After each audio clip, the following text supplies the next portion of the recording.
Scorpio. Welcome to Pandora Astrology's monthly horoscope for March of 2022. We are the astrologers of Pandora Astrology. I'm Jamie Kell-Miller. I'm in Berkeley, California. I'm Julia Mijas, joining in from San Francisco. Well, Scorpio, this month's horoscope brings up the themes of home and family life. And if questions occur to you about that, a natal and transit reading can answer them. You'll find a link for that in the YouTube description below. Well, we have a couple of planets that I want to report about that I don't usually, but I'm starting to now. And I think you'll find them interesting. Ceres is one of them. Ceres is a planet to do with money and finances. And so when she appears in one of your houses to do with finances, I think that's worth notice. Ceres has a little bit more to do with one's own money, money that's mine as opposed to money that's ours, or money that is invested, or money that is in some kind of a pool, which is actually what the eighth house is about. So as Ceres travels along the eighth house, you'll find that these two themes may be a little bit merged, and that you may be thinking about where to invest your money, where to place your money, and how to place your trust around your resources. Also, this is a house of death and rebirth, and Ceres represents your possessions. So this could be a really good time for allowing some of your possessions to pass away from your life, even if you've been attached to them, because maybe they're just like, you just don't need them anymore. So this could be a really good time for culling and letting go of some possessions. Now, the other thing I want to talk about is Juno, and Juno is down here traveling along through Aquarius in the fourth house.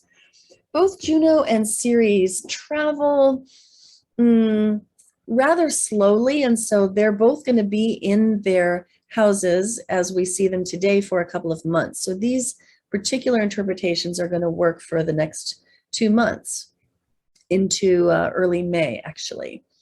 Now, Juno is like a social maven. Juno is your cruise director, shall we say, and likes to connect people with other people. And she's very much a relator and a partner, but also a matchmaker. She's traveling along through your fourth house for the next couple of months. This, of course, has to do with home and family, domestic life, heritage, and roots. And so this is really a great transit for you to be in charge of and managing your relationships with each family member or each living being in your home, and also overseeing and helping along their connections with each other too. So making sure that people are connecting in the ways that they should and that will support the good feeling in the home is the best approach for this transit. Julia, I know you've got some news about Venus, Mars, and Mercury. What's that good stuff? Oh, yes, I do. Hey there, Scorpio. Let's begin with Venus and Mars, because they've been moving together for, throughout this year, actually. Last month, they were moving in sort of like a traveling conjunction in the sign of Capricorn, and that happened in your third house. And Jamie and I really covered that transit in the last month's video, so you can totally look back to get a refresher on what that's like. But by March 5th, Venus and Mars will be moving together into the sign of Aquarius, which is your fourth house. Now, the fourth house, it represents your deep past. It represents your family, one of your parents, both parents, anybody who you consider family too. And the fourth house can be people you live with, as well as your physical home. So Venus and Mars, they have really different functions in astrology. Venus is associated with pleasure, luck. She likes to attract things to her, make things beautiful. Mars is a planet that's very action oriented. It's very driven, and wherever we have Mars, we can be extremely driven. However, Mars is also known for being a little feisty. So wherever we have Mars is where we can also run into conflict as well. Now, with both of these two in the fourth house, it's going to be a little bit of a mixture. Venus in the fourth means that this is a wonderful time for doing things to beautify your home, to feel more pleasure in your home, whether you want to buy some art for the walls or repaint a room, or maybe maybe just invite some of your closest friends and family over to enjoy some good times. Venus in the fourth can be super pleasant for those reasons. And if you are in a relationship, you'll probably enjoy just hanging out at home more with your partner instead of going out this month. Now, Mars is also in the fourth house, which means that your energy and drive can be found in your home this month. And a very, very good and constructive use of this transit is to get a lot of work done at home. You know, maybe you have a home office that you can kind of throw yourself into your work. Maybe there's a lot of projects you need to do around the house. Mars in the fourth house, maybe you can start a new workout routine at home too, you know, but it's a very good transit for getting a lot of energy out in your home front. It can sometimes mean that you run into conflict with your family and people that you live with, but you know, the most constructive use and that I would recommend is just try to find projects and things that you can really do at home to get out all that energy. Now, Venus is moving direct and she's speeding up. She just finished a whole retrograde cycle that took 6 weeks, and it was a time where all of us were reviewing our relationships. So having her direct and fast now is awesome because that really kind of smooths over all those relationship wrinkles we've been dealing with. And I do want to say a few things about Mercury too. Mercury is the planet that represents communication. It also represents your mind. Now, by March 9th, Mercury is going to shift into your fifth house. This is a very fun house. It represents your children if you have any. It represents your fun and hobbies. It represents your creativity too, if you've got any type of crafting or art stuff you like doing. And when Mercury shifts into this house, if you have some kids, this could be a time of increased communication with them, maybe more texts, emails, phone calls.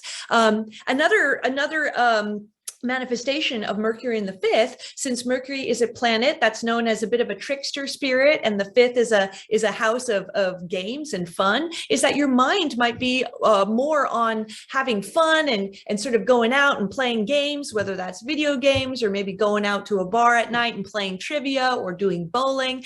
And that's all well and good. Hopefully you have enough discipline at work because your mind is probably not going to want to focus on learning and getting a lot of, you know, dull, monotonous routines done. But, you know, Mercury in the fifth can be kind of a fun time too, especially if you enjoy games or you like thinking about your next creative projects. So good when life has rhythm, you know? Oh, yeah. All work and no play. Got to weave in some play too. Well, there are a couple of moons I want to tell you about, and continuing on that topic of fun and play, we have the new moon happening here in the fifth house. The new moon is about planting seeds, new beginnings.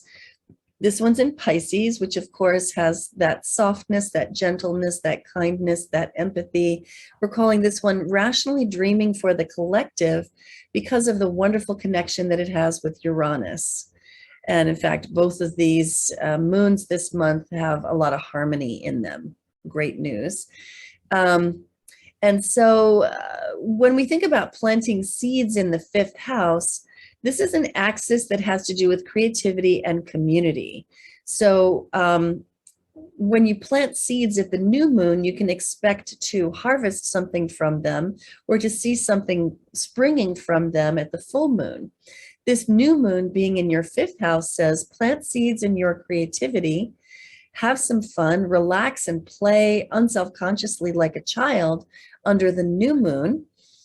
And then about 2 weeks later, under the full moon, you can harvest what comes from that, what springs from that, what grows from that in your community, in your tribe, in your groups. That's what the 11th house is. So the full moon here in Virgo is happening on the 17th or 18th, depending on your time zone. This one we're calling Realize Your Empathy Through Humble Practice. It brings in the qualities of humbleness and not wanting to be, you know, like too big or overbearing. That's a very Virgo thing.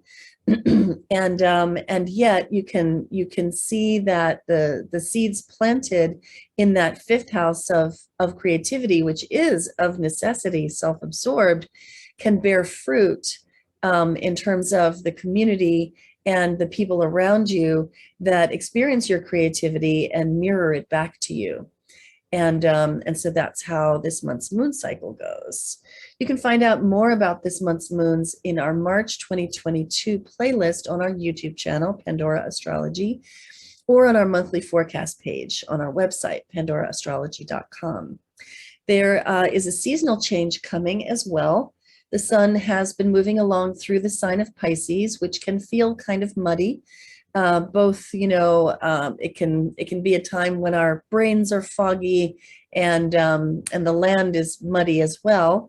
And then we have the beginning of spring, which bursts upon us on the 20th of March with that wonderful feeling of excitement, enthusiasm, boldness, freshness, rebirth, new beginnings that Aries does so very well. This brings the sun into your 6th house.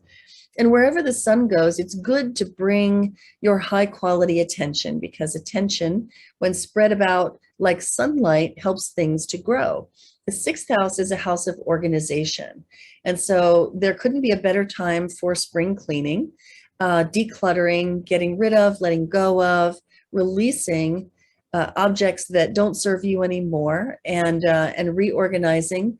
And really, I think that for you, Scorpio, because Aries falls in the 6th house, it's kind of good to do it fast. It's kind of good to just kind of run a fire hose through your house and just like get rid of a whole bunch of things that are just holding you back, or that you may have been attached to but aren't really serving you anymore. So that's a really great use of Aries season, which goes on all month starting on the 20th until about the 20th of the next month. Well, that's the stuff that we have for you, Scorpio. You can always find your horoscope on our website, pandoraastrology.com, in the horoscopes tab. And if anything here makes you curious and you want a reading about it, you can find us in the types of readings tab, which is the services page of our website. And you can find classes on our website as well. And until next time, we'll see you around the cosmos. Bye-bye. Bye.